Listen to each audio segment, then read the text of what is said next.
সুবর্ণরেখা পেরিয়ে লোকটা হাঁটছে রবি ঠাকুরের ঘরবাড়ির দিকে। হাঁটছে ৩ পাহাড়, মন্দির, ছাতিমতলা, ওপাশে পুরনো খেলার মাঠ। কিঙ্করের ডেরা থেকে বেরিয়ে রতনপল্লীর একলা পথ।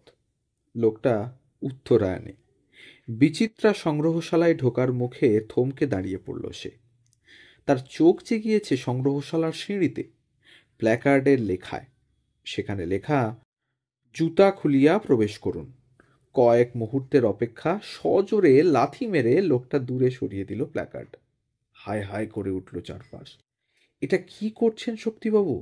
লোকটার স্পর্ধা দেখে ছুটে এসেছেন রবীন্দ্র ভবনের অধ্যক্ষ ভবতোষ দত্ত। বিস্মিত তিনিও। লোকটা যেন উন্মত্ত দরবেশ, জলদ গম্ভীর স্বরে বলল, এটা কি মন্দির? রবীন্দ্রনাথ কি দেবতা? আমি বিশ্বাস করি মানুষে। মন্দির হলেও মানুষের মন্দির। কেই শক্তিবাবু? গ্লিন্সবার্গ, মলয় রায়চৌধুরীদের হাংরি আন্দোলনের ম্যানিফেস্টো লেখক? খুদ কাতর যৌন কাতর নয়ের কবি শক্তি চট্টোপাধ্যায়?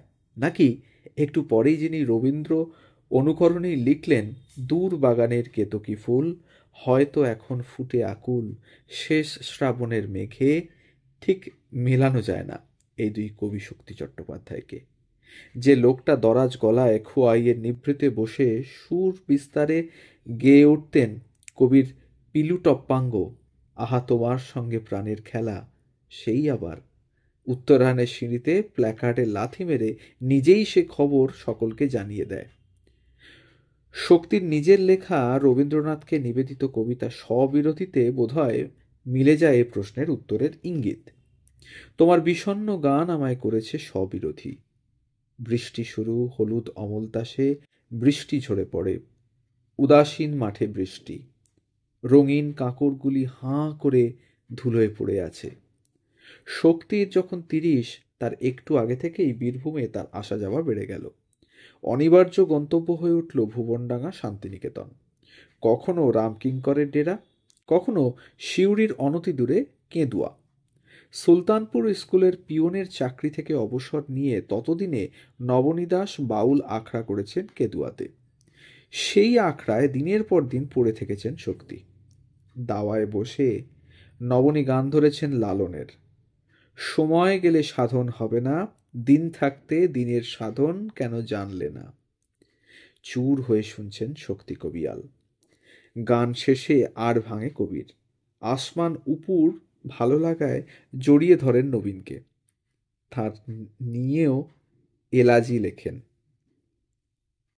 জয়দেব কেঁদুলির মেলায় চুর হয়ে শুনছেন শক্তি কবিয়াল। গান শেষে আর ভাঙে কবির। আসমান উপুর ভালো লাগায় জড়িয়ে ধরেন নবনীকে। তাকে নিয়ে এলেজিও লেখেন। জয়দেব কেঁদুলির মেলায় বাউলরাও প্রায় সকলেই শক্তিকে চিনতেন। তার স্বজন ছিলেন তারা। শুধু মুখ চেনা নয়, শক্তি তাদের ঘর গেরস্তালির খবরও রাখতেন। কখনো বা জানুয়ারির রাত্রিরে হাড় হিম করা ঠান্ডায় অজয়ের নদীগর্ভে বসে গীতবিতান উজাড় করে শক্তিকে একের পর এক রবি ঠাকুর গাইছেন। কখনো মধ্যরাত কাঁপিয়ে তার দরাজ গলায় খামবাজে ধরেছেন, আমার সকল নিয়ে বসে আছি সর্বনাশের আশায়। এখনো ভোলেনি কেঁদুলির গাঁ ঘর বাউল বসতি। সাহিত্য জীবনের শুরুটা কবিতা নয়, গদ্য দিয়েই শুরু হয়েছিল। কুয়োতলা উপন্যাসই তার প্রথম প্রকাশিত গ্রন্থ। 1956-57 এর দিকে এটি রচিত হয় এবং 1961 সালে প্রকাশিত। প্রথম দিকে তিনি উপন্যাস লিখে অর্থ রোজগারের চিন্তা করলেও পরে তার সমগ্র সত্তাই যেন ঝুঁকে পড়ে কবিতার দিকে। এই উপন্যাসটির নায়ক নিরুপমকে শক্তির পরবর্তী বেশ কিছু উপন্যাসেও দেখা যায়। তবে প্রথমবারের মতো ওর প্রবলতা থাকে না তাতে। হয়তো বা মনোযোগের কেন্দ্রবিন্দু কাব্যের দিকে সরে এসেছিল বলেই উপন্যাসে তার সাহিত্যিক তীব্রতায় ভাটা পড়ে। পশ্চিমবঙ্গের দক্ষিণ ২৪ পরগনা জেলার বহরু গ্রামে 1933 সালের 25শে নভেম্বর জন্ম নেন বাংলা সাহিত্যের অন্যতম শক্তিমান লেখক শক্তি চট্টোপাধ্যায়।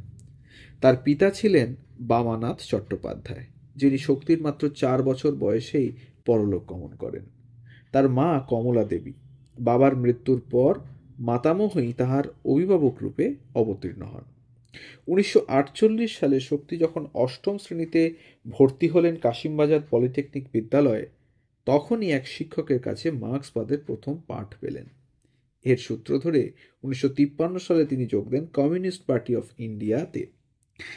বাণিজ্য বিষয়ে পড়াশোনা ছেড়ে দিয়ে কলকাতার বিখ্যাত প্রেসিডেন্সি কলেজে বাংলা সাহিত্যে ভর্তি হলেও পরীক্ষায় না বসার কারণে পড়াশোনা শেষ করতে পারেননি। 1956 সালে বুদ্ধদেব বসু কর্তৃক সম্পাদিত কবিতা পত্রিকায় ছাপা হয় শক্তি চট্টোপাধ্যায়ের প্রথম কবিতা জম। এরপর তিনি কৃত্তিবাস সহ অন্যান্য সাহিত্য পত্রিকায় লেখালেখি শুরু করেন। বুদ্ধদেব বসুর আমন্ত্রণেই যাদবপুর বিশ্ববিদ্যালয়ে তুলনামূলক ভাষাবিজ্ঞানের ওপর একটি কোর্সে ভর্তি হন তিনি, কিন্তু অনাগ্রহের দরুন সেটাও শেষ করে উঠতে পারেননি। শিক্ষা জীবনে তিনি প্রচুর ভ্রাম্যমাণ ও আগোছালোপনা পরিচয় দিয়েছেন। পরবর্তী কর্ম ও রাজনৈতিক ক্ষেত্রেও এর অন্যথা হয়নি। তার লেখা কিন্নর ও কিন্নরী উপন্যাসটি প্রকাশ পায় 1977 সালে। এটি ছাড়াও অম্বা ও দেবব্রত, রামচন্দ্র ও শর্বরী, সোম ও তারা, অর্জুন ও উত্তরা নামক 4টি ব্যর্থ প্রেমের উপন্যাস তিনি উপহার দেন বাংলা সাহিত্যকে, যার উৎসও মনে করা হয় তার নিজের জীবনের প্রেমের ব্যর্থতাকেই। উল্লেখ্য, এই উপন্যাসগুলোর সবগুলোই পৌরাণিক চরিত্র কেন্দ্রিক। স্ফুলিঙ্গ সমাদ্দার ছিল তার ছদ্মনাম। নিজের কবিতাকে তিনি পদ্য বলতেই বেশি স্বচ্ছন্দ বোধ করতেন। সাহিত্যে তার অবদানের জন্য 1983 সালে সাহিত্য একাডেমি পুরস্কার সহ তিনি বেশ কিছু পুরস্কারও পান। সকলের সাথে চেনা জানা সম্পর্কের বাইরে নিজের সাথে সম্পর্ক গড়ে তুলতে বড্ড কষ্ট পেতে হতো শক্তিকে। দিন শেষে কুড়ে খাওয়া নিঃসঙ্গতাকে তিনি অস্বীকার করতে পারতেন না। কখনো না কখনো অন্যের সাথে তার আচরণেও প্রকাশ পেত দীর্ঘশ্বাস। 1995 সালের 23শে মার্চ বাংলা গদ্য পদ্যের জগতে নির্দ্বিধায় বিচরণকারী কবি পরিচয়ে শক্তিমান শক্তি চট্টোপাধ্যায় হৃদরোগজনিত কারণে মৃত্যুবরণ করেন।